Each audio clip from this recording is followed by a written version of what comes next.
So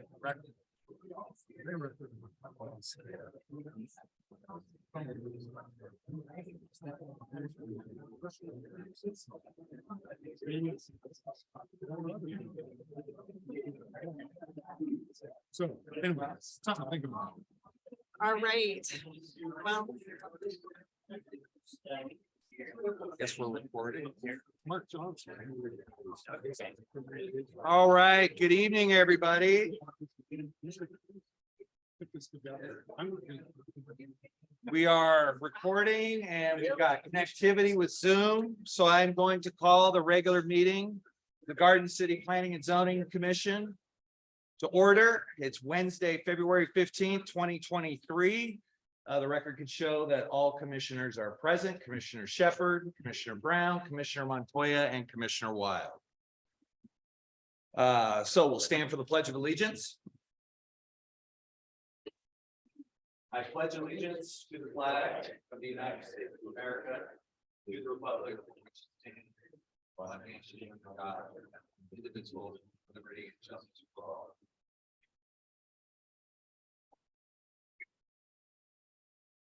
Okay, so it being somewhat to the start of the new year, we're going to talk very briefly about the change of officers for this year on this commission. Jenna, do you want to take that from here? Chairman, thank you. Yes, in the recent past, Mayor Evans has appointed the officers for this board.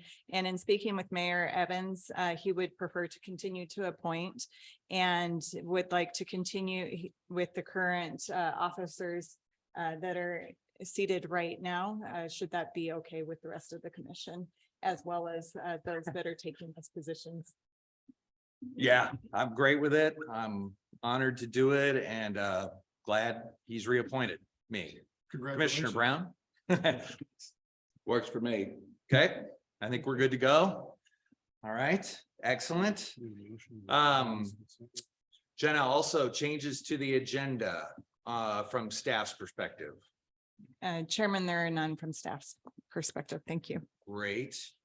So we'll move to the consent agenda here. Right now, the consent agenda just consists of the minutes from our January 18th meeting.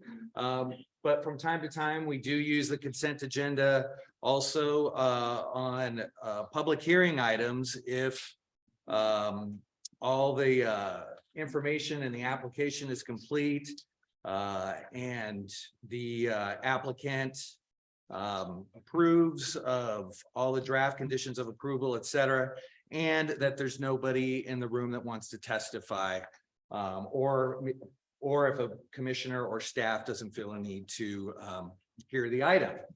So there are a couple of items down in our public hearings that we can potentially move to the consent agenda. In order to do that, though, I do need to ask several questions. So first of all, on the first one is a CUP FY 2023-4. It's a conditional use permit. Michael Slavin with Accomplice Group is requesting a lodging use located at several addresses on 34th Street and Carr Street. So is there anyone in the audience who wanted to give public testimony on that specific item? So nobody in the room. Zoom, if you're here to give testimony on that, you can raise your hand. Okay, nobody there. Is the applicant present for that CUP? Great, thank you. Yes, if you could state your name for the record, please. You may.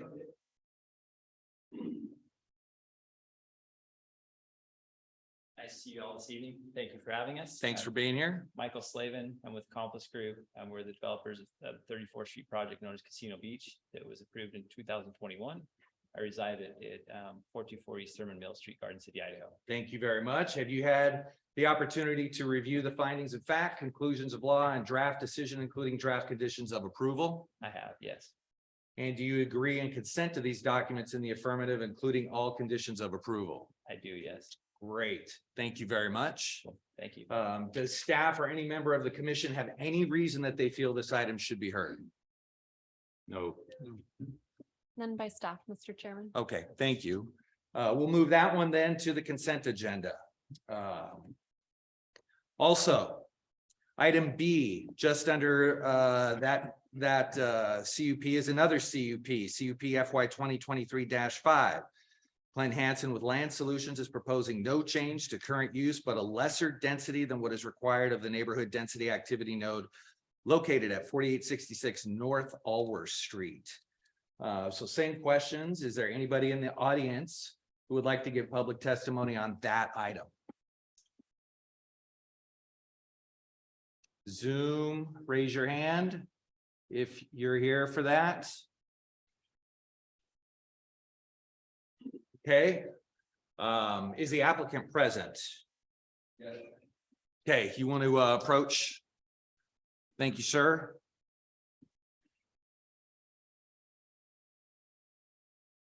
Just your name, please, for the record and address. Good evening, I'm Clint Hansen with Land Solutions at 231 East Fifth Street, Meridian, Idaho. Great, thank you very much. Have you had the opportunity to review the findings of fact, conclusions of law, and draft decision, including draft conditions of approval? Yes. Great. Do you agree and consent to these documents in the affirmative, including all conditions of approval? Yes, we do. Okay, great. Thank you very much. Thanks. Does staff or any member of the commission have any reason that they feel this item should be heard? None by staff, Mr. Chairman. Okay, great. So we can add that one to the consent agenda as well. So I think we can go ahead with our motion for the consent agenda. Mr. Chairman, I move for approval of the consent agenda consisting of the minutes from January 18th, 2023. And item A, CUP FY 2023-004, the conditional use permit for Michael Slavin and Accomplice Group. As well as item B, CUP FY 2023-005 for Clint Hansen with Land Solutions, that the items A can be moved to the consent agenda. Okay, thank you, Commissioner Shepherd. Commissioner Brown? I would second. Okay, we have a motion and a second. All those in favor, say aye, please. Aye. Aye. So those two CUPs are approved. And our minutes are approved. We'll move on to item C on the agenda. Thank you very much, by the way, to both applicants on those for being here tonight. So the next one is SGN FY 2022-38. Signed decision appeal. Dan Conlon and the Axe Room are requesting an appeal for denial of a sign permit. The sign is located at 3725 West Chinden Boulevard. Before we jump to the presentations by the appellant, I'm gonna go through our little process here that we have for appeals. So the first step is I need to ask the members of the commission here if they have any actual and or potential conflicts of interest on this appeal. Chairman. No. No. Okay, great. Regarding the standard of review, our role here is to review the decisions of the planning official. When reviewing a decision of the planning official, the Planning and Zoning Commission, we shall review the record of the planning official with due regard for the planning official's decision. The burden of proof on appeals shall be on the appellant. And then the order of the hearing, the appellant will present their argument first, and then the respondent or staff will present their argument. And then the appellant will have the chance to come up and rebut the staff's presentation. Our action, as far as the Planning and Zoning Commission, we will render a decision via roll call vote. on this appeal.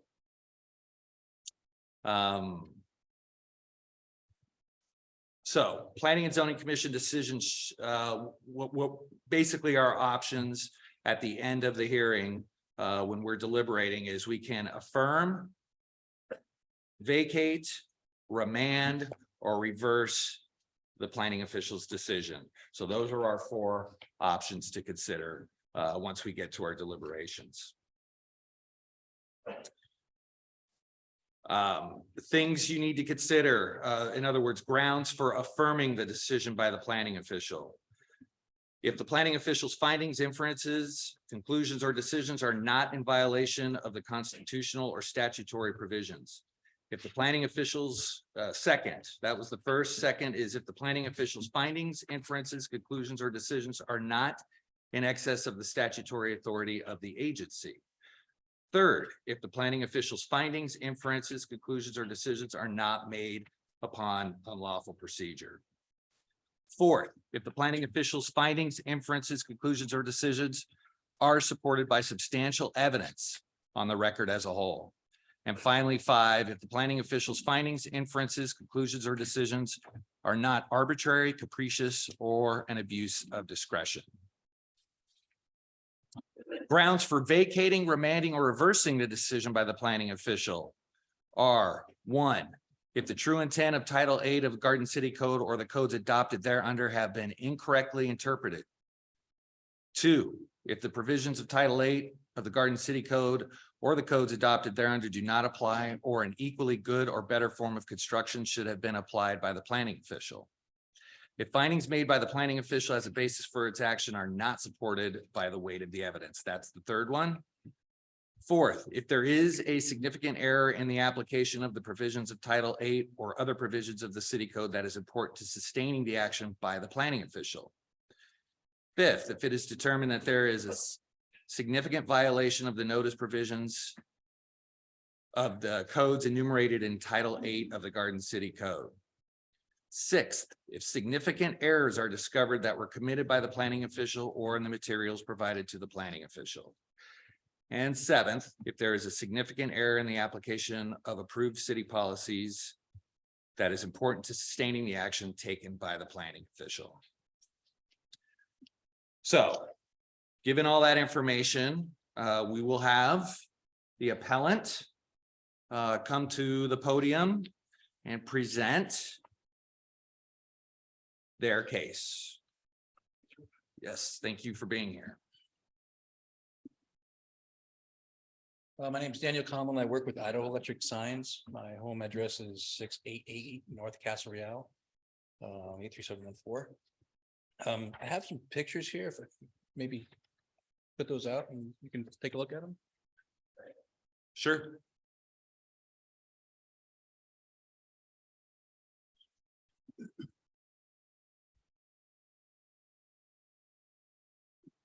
There's a few points that we would like to kind of present that we think the sign makes the sign relevant and it should be approved by staff. The main one, if you see in the pictures, that's from the North End Organic Nursery. And it's about driving down heading east on Shinden. You really can't see the building or the entrance to this parking lot until you're about 15 yards away from it. That doesn't give somebody a lot of time to make that decision to get into the parking lot at that entrance. And if they miss the entrance, the options are take that first left or right hand, take that first right, and then you're in the alleyway. And you got to go all the way back around to the other side of North End Organic Nursery before you can get another shot at that parking lot. Or you're making a U-turn on Shinden. And we think that presents a lot of danger and a lot of traffic issues. So we feel that the sign helps alleviate that and to get the traffic into that parking lot. The other issue that we can bring is the entrance. And I think that's the staff's main argument is there's no entrance on that side of the building. So there shouldn't be a sign there. But there is an entrance on that side of the building. There's a walkway and a gate that takes you from the parking lot into the building.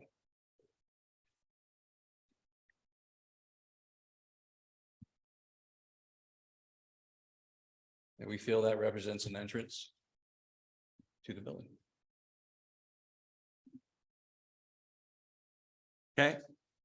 Any questions for the appellant? Mr. Chair, I don't have a question. Commissioner Wild. is the entrance you describe, is it anticipated to be made available to the public as a secondary entrance? It's the primary entrance from the parking lot. Beyond going around the fence in front and then on the sidewalk to the entrance at the front door. It's really the only entrance from the parking lot. And it's a ramp with it's got a walkway. And it's also the only way for handicapped people to access the entrance. Okay, thank you. Any other questions for the appellant? Okay, thank you very much. You'll have a chance to come back up and rebuttal, as I mentioned. Do a rebuttal, I should say. Okay, staff.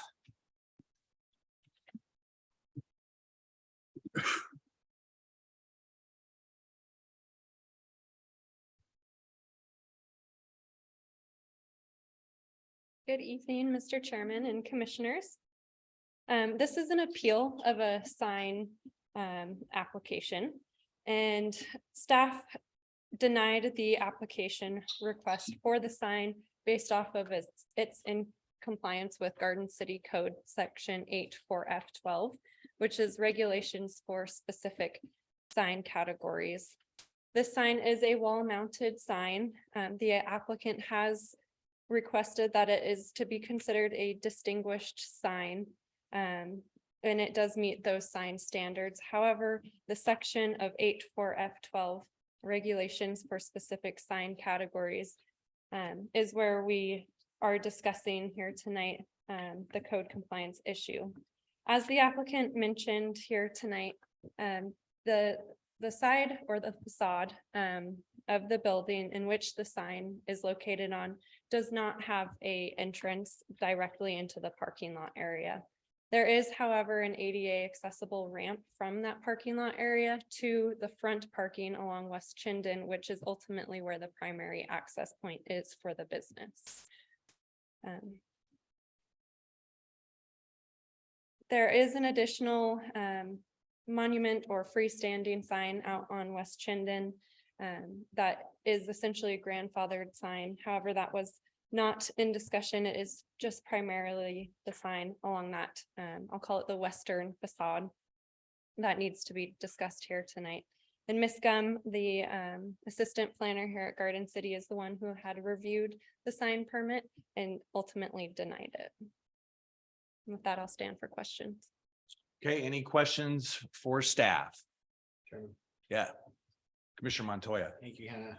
Question, if there was an entrance at this facade, would the sign be allowed? Yes, Commissioner Rasmus, or not Rasmus, Montoya, yes. And the second question is if the sign had an arrow pointing to the front entrance that said entrance, would that be sufficient? Commissioner Montoya, I normally do not review sign permits. However, that in my understanding of sign code, no, that would not be permissible. Thank you. Any other questions for staff? So Hannah, I think I have a couple as well. So if I understand the code correctly, there just needs to be a sign where the entrance where the main entrance is. If I understand code correctly. So if there was a sign on the front of the building where the main entrance is, it seems to me, I guess what I'm wondering is the main problem that there's not a sign on the front of the building facing Chinden. Because if there was a sign installed on the front of the building, I mean, we wouldn't have a problem with this. It's the fact that this is the only sign outside of the pylon sign that's in front. I get that. Would that be, could they just install a sign on the front of the building? Mr. Chairman, the issue isn't necessarily whether or not the sign is at the front of the building. Staff believes that the monument sign or the freestanding sign that you see in the exhibits presented here tonight or in a street drive-by, that counts as their public entrance sign. However, this sign that is in discussion here tonight is an extra Okay. sign and it is not compliant with code. So it's more of the fact that there is not an entrance on that facade as opposed to Okay, the sign being on that facade. okay, thank you. Mr. Chairman, I do have one. Yeah, question. Commissioner Shepherd. Thank you, Hannah. I believe that you said this as you were giving your presentation. I don't know that I heard it correctly. Because I was thinking when I read this 8(4)(f)(12) regulation, that a clear public entrance could mean like an entrance to a parking lot, not just the entrance to the building. And I think you said, but there's not even an entrance to the parking lot on that side street. It's only like you enter from the front and then go around the building. Is that correct? Yes, Commissioner Shepherd, there is not any entrance facing the parking lot. They would have to go around the parking lot via that ADA accessible ramp or around it onto the sidewalk to get to a different frontage side of the building, which is their public entrance.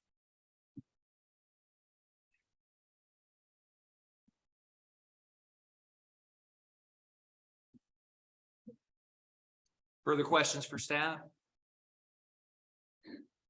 Okay, thank you, Thank Hannah. you. You are free to come back up. Your rebuttal. Mr. Conlon? Thanks, Sheriff. Couple things on staff report. The front parking that's in front of the building is actually not legal. There's not legal parking spaces in front. There's only about, I would say about 12 feet between the building and the sidewalk, and there's really no access to back up and get around. So those parking spots are really not an option for anybody accessing this business. There is front signage on the building. It's in the windows. We did some vinyl graphics in the windows because the way the building's built, there's not a lot of wall space where the roof comes down. So the only access or the only opportunity we had to put signage on the building in the front was in the windows. And then if I can also staff referenced that this ramp from the parking lot to the building is the only ADA access to the building. And that, for me, would mean an entrance point.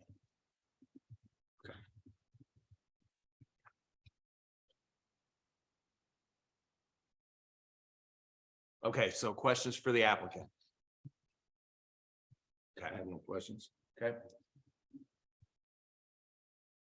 Okay, so I just want to make sure I understood that last thing you said, that the ADA ramp you're saying is the entrance from the parking lot to the building. To the building, yes. Sir. Okay, okay, that's the entrance you're saying is on that side of the building. Okay, all right, thank you.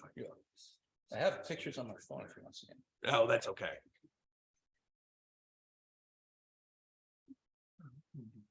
Okay.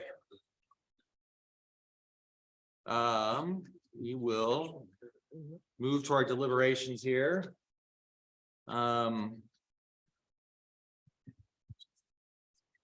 Commissioner Wild?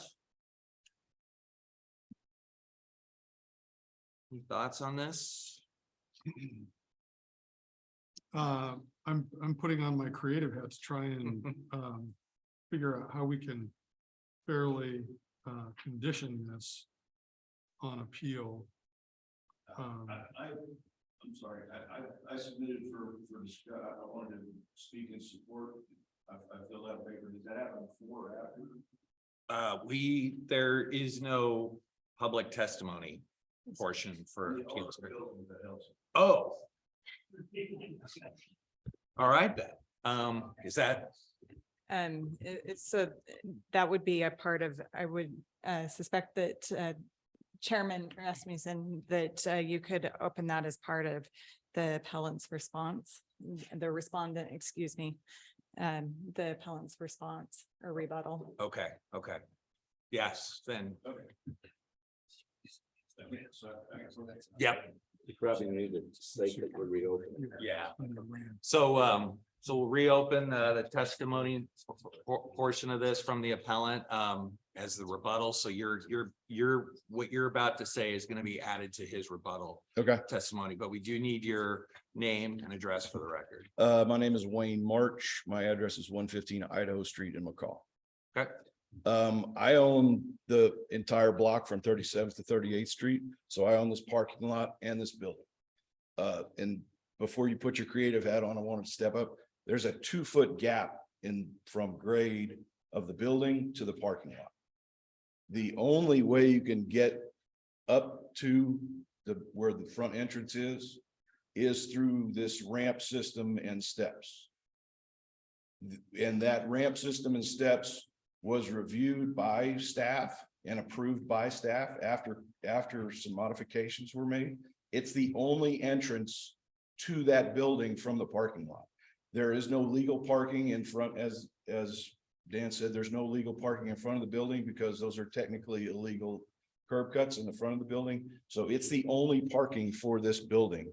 And the only way to access it, since there is a grade change, is up this ramp to the front of the building.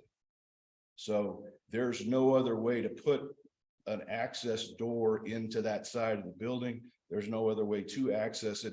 City staff said it's technically illegal to consider bypassing the ramp system under the guise of the city rules through up the sidewalk and then access it that way. That ramp was approved and is part of the permit that was approved for occupancy. And again, it's the only way to enter the building from the only approved parking. Okay, thank you. Any questions? Okay, Thanks. thank you, sir. Okay, we'll reclose the testimony there of the appellant and staff, and we'll move back over to deliberations. Commissioner Wild, I believe you were starting some thoughts. Yeah, that's about all they are at this point is thoughts. I guess the misconception I have is that parking is in front, and if it's non-conforming parking or illegal parking or ADA non-compliant parking, sounds like it's a little bit of everything. Yeah, my creative hat does not include cutting a hole in the wall for the purpose of finding compliance with the sign ordinance. That doesn't seem like a good solution. So I don't know where I am on this. I just I kind of want to find a way to make this work. So Thank you. I'll bounce it over. Thank you, Commissioner Wild. Commissioner Montoya. Thank you, Chairman. So where I first go to is that whether or not really we have a common parking area associated with a clear public entrance. And that's where I'm getting hung up on is the associated with language. Specifically is that's exactly where the ADA parking is. And I didn't see anywhere else that was associated with ADA parking. And if an ADA patron is using an entrance, they're technically probably going up on the ramp. And so that's where I'm leaning towards this being associated with a clear entrance for the subject business. Okay. Okay, thank you, Commissioner Montoya. Commissioner Brown. Mr. Chairman, thank you. My thoughts on reading this, and I've read the regulation, the section that covers this at least 20 times. And I am of the opinion that we should affirm the building decisions made by the by the authority that did it. And that's based on reviewing the thing that you went over on what's the basis we would have for affirming or granting the appeal.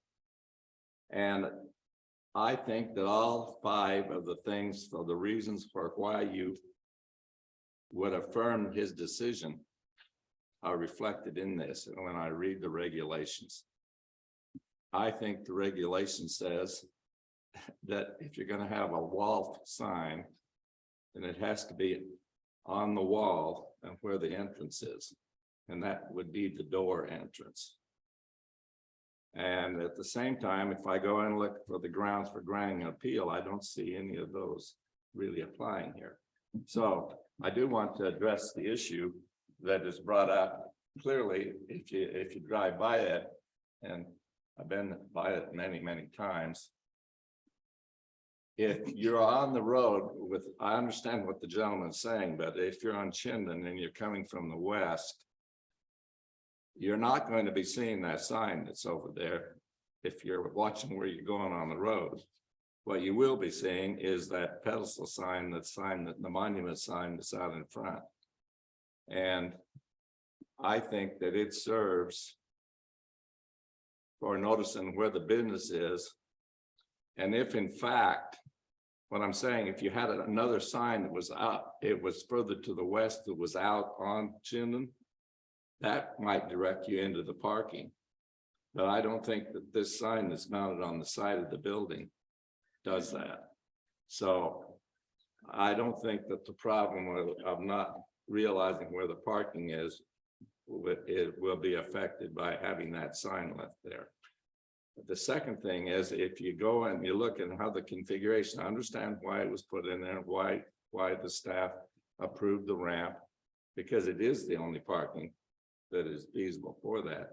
But once you're in the parking lot, when you look at where the building is, that sign does not impact the knowledge that you would have of how you have to go into the building. Yeah, in order to go into the entrance of the building, which is on, I call it the north side. It's the northwest side, I guess. In order to do that, once you're in the parking lot, it's pretty clear how you have to go into the building. So I don't see it serving the function of giving notice of where they have to go. There's just not another alternative once you're in the parking lot. So given that, then my opinion that we should affirm the decision the building official made. Okay. Thank you, Commissioner Brown. Commissioner Shepherd. Thank you, Chairman. So when I was reviewing this, I also, as Commissioner Montoya, was looking at the words associated with. On the document that I've been looking at, the wall sign regulation under 8-4 F-12 states that it has to be associated with a clear public entrance for the subject business.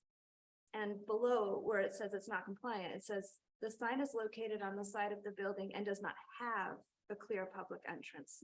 So to me, having a clear public entrance and being associated with a clear public entrance in my mind are two different things. So I am leaning more towards allowing the sign because to me, it's associated with the entrance. It's associated with the parking lot. I can't see from the pictures on here, but as the property owner stated, it does have like the entrance, the ADA accessible entrance with the ramp. So I'm taking that into consideration too, which is new information for me tonight. But also I was looking at like the purpose under the ordinance 8-4 F-1 is to promote public safety. And to me, clear signage to the parking off Chinden does promote public safety. Like they were saying, you don't have to drive around the block and like deal with all this traffic if you miss the entrance. Like having the sign there, at least as if you're approaching the building facing the sign, then to me that also promotes public safety. So whether it's a remand or a reverse, I don't know, but I would, based on what I just said and with the words associated with versus having the clear entrance on the side, I think that it should be allowed. The sign should be. Okay. Thank you, Commissioner Shepherd.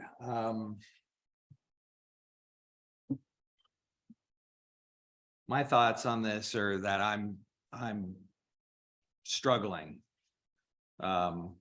with this. It feels to me that at first it felt to me like it needed to be affirmed, the original decision. But the more I've listened to testimony and thought about it, that ramp is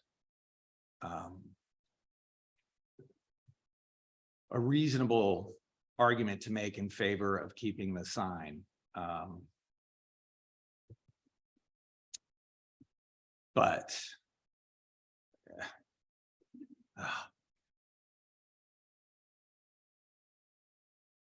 yeah, I'm probably leaning towards reversing the decision the more I think about it. Any other thoughts by any of the other commissioners now that we've talked about it?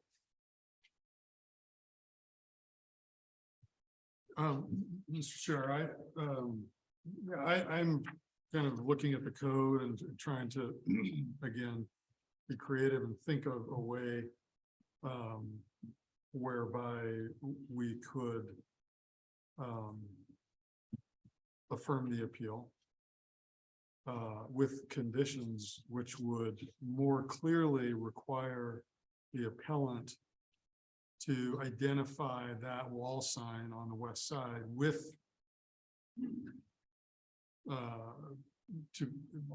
using that word associated with to more clearly identify the main public entrance for the majority of the patrons who will park in the main parking lot and or use the ADA ramp. So I think that's where Commissioner Montoya was headed, and I think that is a good solution here.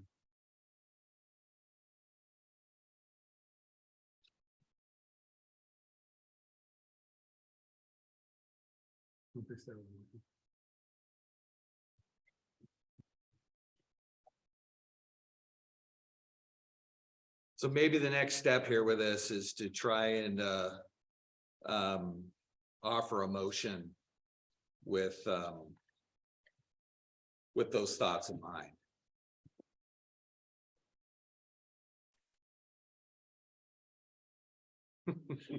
Chairman, I'll take a stab at this, so. I'm Okay. not sure exactly Commissioner Montoya. what this looks like, but I recommend reversing the decision or affirming the appeal and reversing the decision,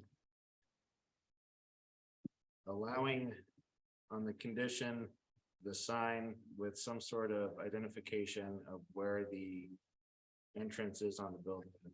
As an example, like an arrow.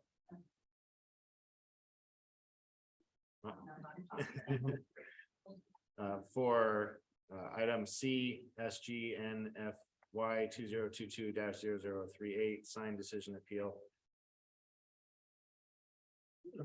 Okay, Mr. so Chair, I'll make a second with a question and maybe a narrowing Commissioner Wild. so that we don't make one kind of technical ordinance issue worse by adding a second sign.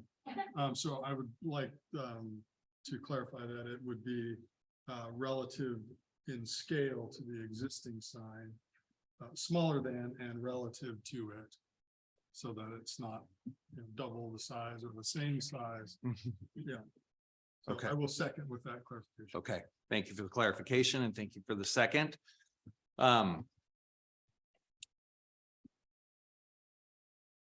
So let's do our roll call vote here instead of just a quick aye and nay. Do we want to take any discussion on the motion? Absolutely. If anybody wants to discuss on it, let's do that first.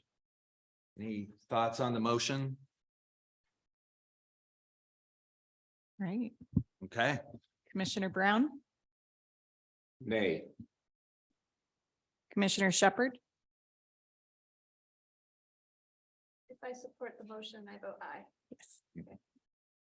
Commissioner Montoya, Aye. Commissioner Wild. Aye. Chairman Rasmussen, aye. Thank you. All right, everybody, thank you very much. You're good to go. Thanks for your time tonight.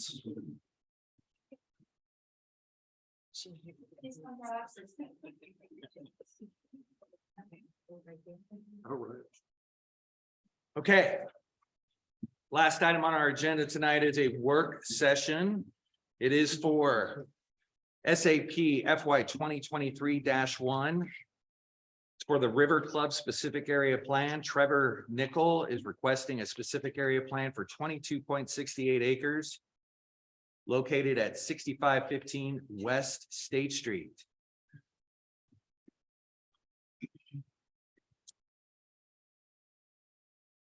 So thank you, Jenna, for leading the way on this. Mr. Chairman, Oh, thank you, Mr. Commissioner Brown. You have before a statement Jenna to- starts, I was not clear on whether I wanted to wait to do this till we're actually in the hearing.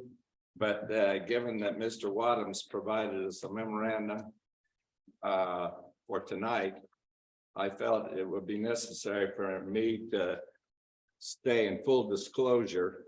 While I do not think that I have a conflict, I need to explain that a little bit in the form of full disclosure. I live at the plantation, and not only do I live at the plantation, but I'm for a long time have been on the board of directors for the homeowner association. So knowing that this was going to come up and it would be an issue, as Mr. Wadhams has indicated, I have recused myself from all discussions that have been done about this matter with regard to the board of the homeowner association. And I have not been in attendance to their discussions as they have had. And I have been refraining from discussing it with my neighbors. Some of my neighbors are here. But I haven't discussed any of the specifics with regard to this, with this in mind. But I felt it would be necessary for me to disclose that. And given those precautions that I've taken, I don't believe that I have a conflict in sitting and hearing this. Okay, thank you, Commissioner Brown. Mr. Chair, Commissioner Wild. since Commissioner Brown brought it up, I'll not go into any detail, but I too live in the plantation neighborhood. This is a work session, so I will save any analysis or decision about those issues for when we're hearing the application. Okay, thank you, Commissioner Wild. Okay, Jenna, thanks again. Chairman and members of the commission, thank you. As the chairman has already noted, tonight is a work session. And so I do want to caution everybody to be careful tonight, to not deliberate. And no public testimony will be provided tonight. Next month, there will be a hearing before this board where public testimony will be given. And staff really does request that goes to chat or murmurs as the work session progresses tonight. This is an open meeting and will be a part of the record. And we do request also that no one discuss this matter with any of the decision makers, whether it be the Planning and Zoning Commission or the City Council, outside of the public hearing format.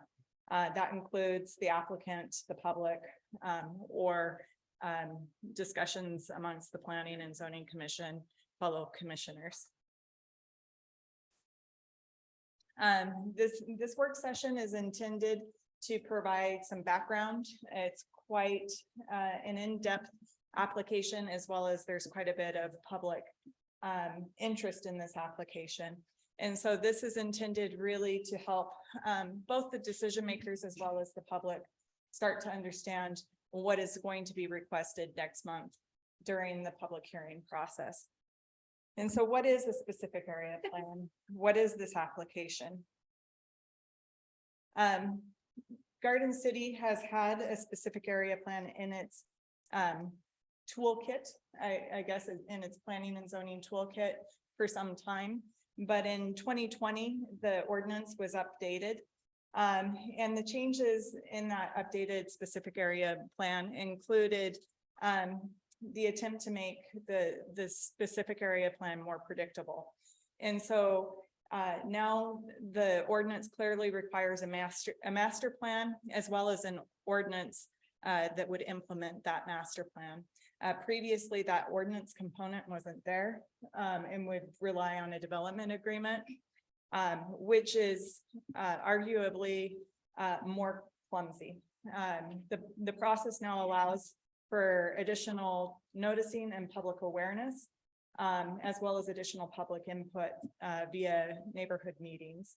And so the intent was that the specific area plan updates in 2020 would be more user-friendly, both for the public and having certain assurances as well as investors within properties that would be redeveloping. In that process, it was recognized that this is a tool to implement the comprehensive plan designations of the transit-oriented development nodes, neighborhood and destination center activity nodes, and future planning areas. And why that's a tool is because Garden City Code does not have specific zoning ordinances that address those currently. And so this can be utilized as a way to implement the comprehensive plans intentions for those land use designations. As already mentioned, the components of a specific area plan include the master plan, as well as the rezone of the property to implement that master plan. Other neighboring jurisdictions have similarly functioning codes. Some examples of where they've been utilized in Ada County, Avamore, Cartwright Ranch, Drake Creek Ranch, and Hidden Springs are all developed under a very similarly functioning code, as well as in the city of Boise, Barber Valley, Harris Ranch, and Syringa Valley are all examples. The process for a specific area plan is step one, which is what this application is intended to be, is to develop a master plan and the supporting ordinance to rezone the properties. And then step two would come as the development of those properties occur. And so anything that is identified within that ordinance, should it be adopted, if it's identified as a permitted use, then it would be a permitted use. A conditional use would have to go back before this body under a public hearing for a conditional use permit. And the redevelopment will still trigger design review. And in design review, notice will go out to the neighborhood within a 300-foot radius. And those with interest could request to be an interested party and potentially trigger a hearing. Just very basic background regarding the property. The property is addressed as 6515 West State Street. And the request is to have the specific area plan address just shy of 23 acres of an overall 101 acre site. Currently, it's zoned as R2 low density residential and has the comprehensive plan designations of Green Boulevard Corridor, Activity Node Neighborhood Destination, residential low density, and future parks and open space that all apply to this property. Another plan that is discussed within the application materials that certainly does apply to the site are a series of plans that have been generated through the State Street corridor efforts. The proposed master plan is proposing 3 sub-districts within that 23 acre site and includes connectivity components, both vehicular and bicycle and pedestrian. And again, tonight I won't get into any of the merits. It's just a broad overview of what the application is proposing. There's a proposal for a linear parkway and a canal and waterway along the master plan area, as well as identifying a phasing of what is to be constructed. The applicant has provided a red line as well as a clean version of the code amendment that they're proposing. And the way that the applicant has identified the code that they wish to apply to this area to be adopted as a zoning, as the zoning code is, they've taken the entirety of the city's development code and redlined section by section what would apply to this particular application. They've also provided comments addressing why they've made those changes.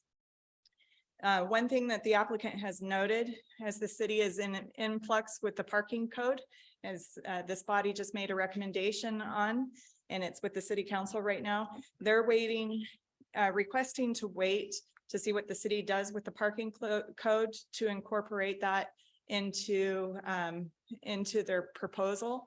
As well as I might note that there are 3 more minor ordinances that passed on Monday related to ADUs, sureties, financial sureties for development, and extensions, and those may also potentially be incorporated into this application. Within the 3 sub-districts, 2 of the sub-districts are more mixed use in nature, with the west looking at 40 units per acre, primarily of multifamily dwellings or appearance of multifamily dwellings. The central district is looking to a maximum of 45 units per acre, where the east is more residential, single family townhome type of development at a maximum of 35 units per acre. The uses that are proposed, again, the applicant has taken the entirety of the uses that are identified in Garden City's development code and updated those to be what would be allowed within in this specific area plan. And they've gone through the criteria for each of those uses and mostly stricken out uses that would not apply to their proposal and standards that would not apply. Again, this is broad strokes, and certainly the application materials are quite in depth, and you as a deciding or recommending body will be tasked at looking at that in its entirety. And so the next steps are the Planning and Zoning Commission hearing next month. And the process for that is the applicant will have 15 minutes to present their application. Then staff will provide a staff report. And then there will be the public hearing portion. During the public hearing, we would request that each person wishing to testify would sign up with a sign-up sheet and not speak unless called upon by the chairman. And then when called upon by the chairman, if you're here in this room, please do speak into the microphone and address the commission. If you happen to testify via Zoom, which is an option, however, if there are technical difficulties, the hearing will continue. We would request that your full name be spelled out for the record, as well as we will request your name for the record, both in the sign-in sheet to be printed clearly and potentially spelled if it's not quite legible.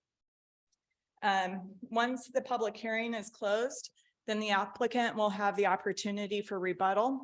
And then the commission, the chairman will close the public hearing and the commissioners will discuss and deliberate and then make their decision, which is a recommendation to city council. Staff does want to note that the Planning and Zoning Commission is a volunteer body. These are all members of the Garden City community and they all have day jobs for the most part. And so there is, the chairman does have latitude to close the public hearing and continue the public hearing to preferably to a date certain, should the hearing be going longer than what is reasonable for the commission to be digesting the information. And as well, they do have to get up and go to work the next day.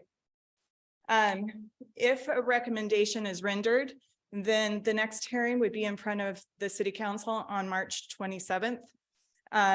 However, if it's continued, a continuance here would continue that at city council as well, likely to a date of April 19th.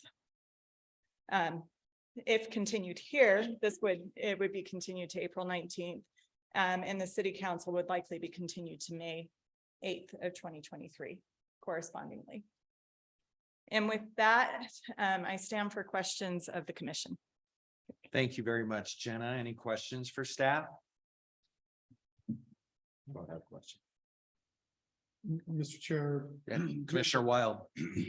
The specific area plan code, you've given lots of really good examples of its application or a similar application of that type of code in the city of Boise. Garden City has never had an SAP application, correct? Chairman Commissioner Wild, not under this code. There was one specific area plan that I'm aware of that actually ended up expiring. And so that specific area plan was not developed. When was that? Chairman Was it Commissioner here? Wild. Question, was I here? Am Am I just forgetting? It was during your break. Oh, thank you. Sure. Got it. But I'm guessing probably around 2018. Okay, thanks.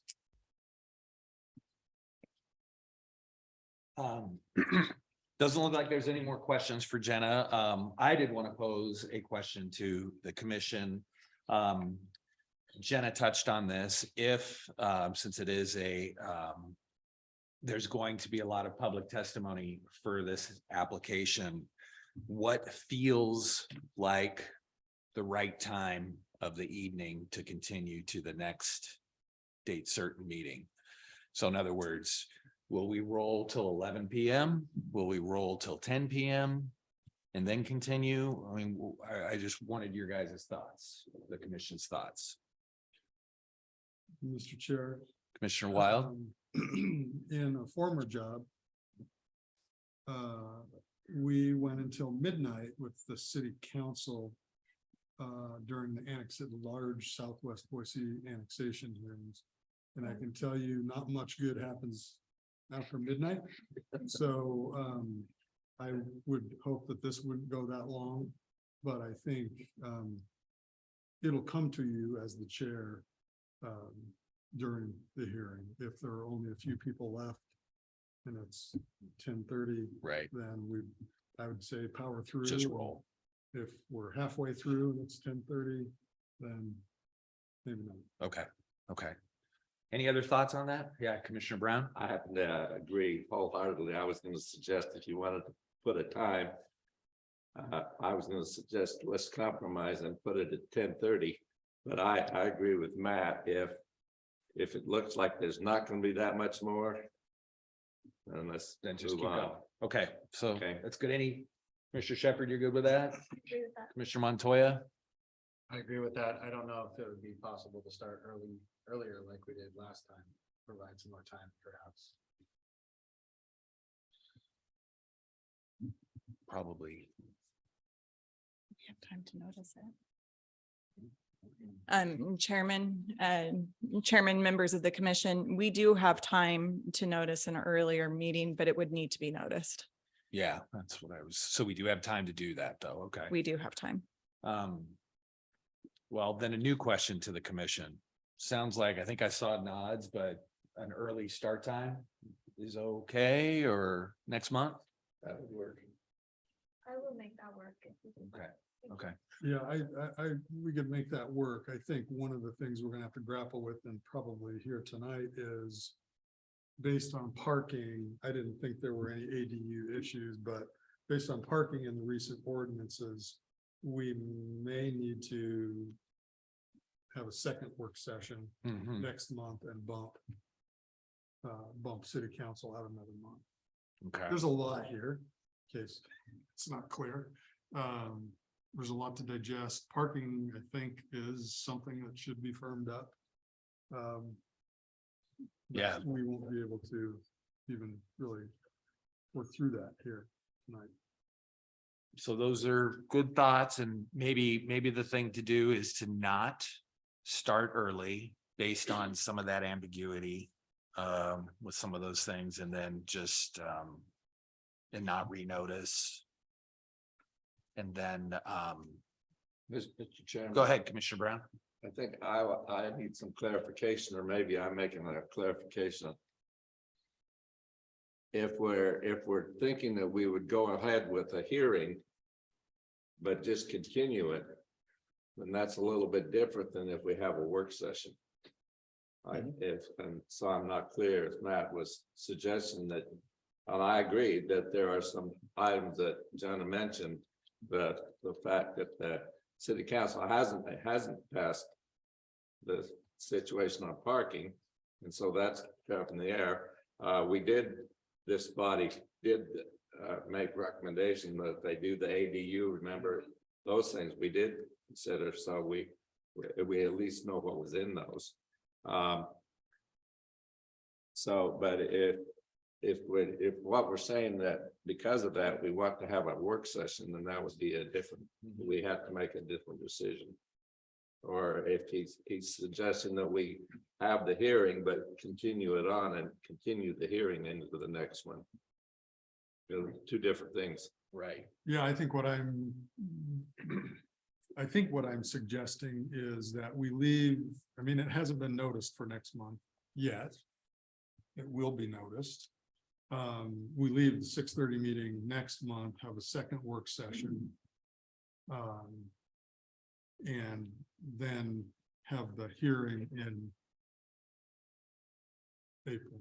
Yeah, if we're gonna do that, we should make the decision so all these people then know what's gonna happen. Right. Yeah.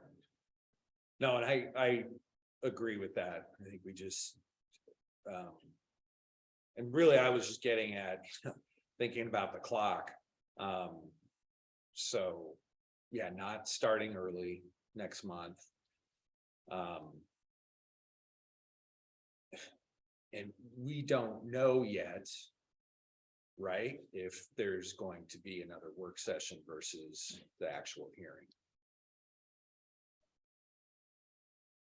Well, I think we would make that decision here tonight. Yeah, I'm agreeing. I'm suggesting that based on some things that are still up in the air, the applicant may need that additional time, or we may need that additional work session to work through those. Again, I think it's probably parking mostly, not ADUs and other ordinance issues. I would agree with what he's saying, that to make a decision tonight, that next month is just gonna be a work session on this item. Okay. Thoughts about that, Commissioner Shepherd? I think I would benefit from having a work session. Whether or not we do it, like, I'm not exactly sure about the timeline, like if we want to have an open meeting with testimony next month, and then April have a work session, and then May have another second, we're probably gonna have 2 meetings with testimony, right?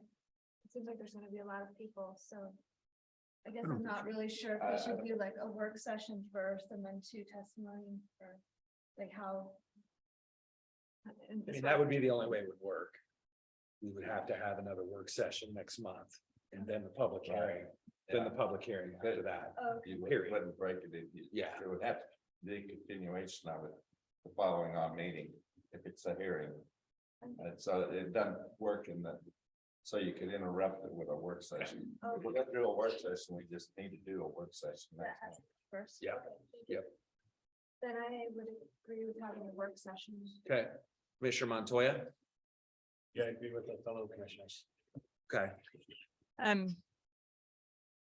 Yes, Jen. Chairman, members of the commission, just as a point of a couple of clarifications based on your discussion. Staff would recommend if next month the intent would be to have some level of a work session to actually leave the public hearing on the agenda as it's already been noticed and then continue to a date certain of presumably the following month as a way of dealing with the noticing.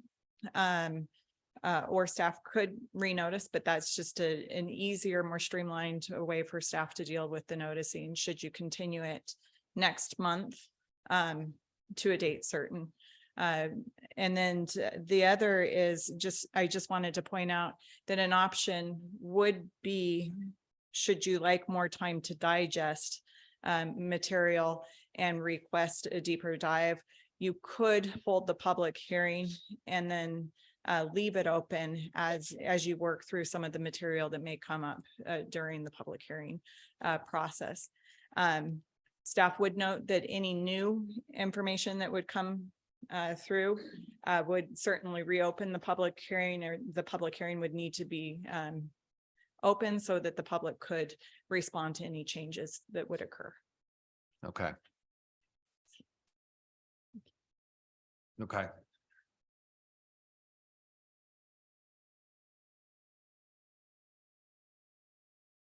All right, so I think sounds like we've come to some an agreement here. So have we definitely agreed that we need to have a work session next month? Mr. Chair, I believe we do. Again, this is our first SAP application in the city of Garden City. I think if you went back and looked at what Avamore and Dry Creek and those other subdivisions that have been successful in the city of Boise, I'd be surprised if they went through in December application to March approval. That's fair. Or denial. So I think, and in fact, I think Avamore was probably the first of all of those, and it I think took a while, quite a while. Okay. So Jenna, sorry, it sounds like we probably need a motion to change that. We're in a work session, but if we're changing this next month to another work session, does that require a motion from us? Chairman, I don't believe an additional work session would require a motion. Okay. However, if you do that and the city leaves the public hearing on the agenda next month, then you would have to have a formal motion to continue the hearing to the next month thereafter. Okay. Okay. Very good. Thank you. Thank you. And I think you said that earlier. Thank you for clarifying and saying. Okay. All right. So if that's what we've decided, then it sounds like we do need a motion to continue the public hearing from Next month. You make that motion next month. You make that next month? Yes. Okay, I misunderstood. Chairman, thank I'm you. still misunderstanding, so thank you. All right. Any other comments, questions for staff for this work session tonight? Question, Yeah. Mr. Chairman. Commissioner Shepherd? So if we leave the public hearing on the agenda for next month, will it be adequately communicated to the public that it will be continued? So that people don't show up and students don't want to come here. Chairman, Commissioner Shepherd, staff can certainly send out. We have a list of everybody that is an interested party. Presumably, many of the individuals here tonight are following and have signed up to be an interested party, and we have their emails. And so we can send out notification with the Planning and Zoning Commission's intent to continue, stated intent to continue to a date certain. However, also noting that it will be left on the agenda for noticing purposes. Thank you. Thank you. Thank you, Commissioner Shepherd. Okay. I think we're ready to close that one, that work session. Any last questions on that? I think we were good. Okay. All right. Anything else that the commissioner staff would like to discuss while we're together tonight? Okay, we're adjourned then. Thank you. Thank you, everyone.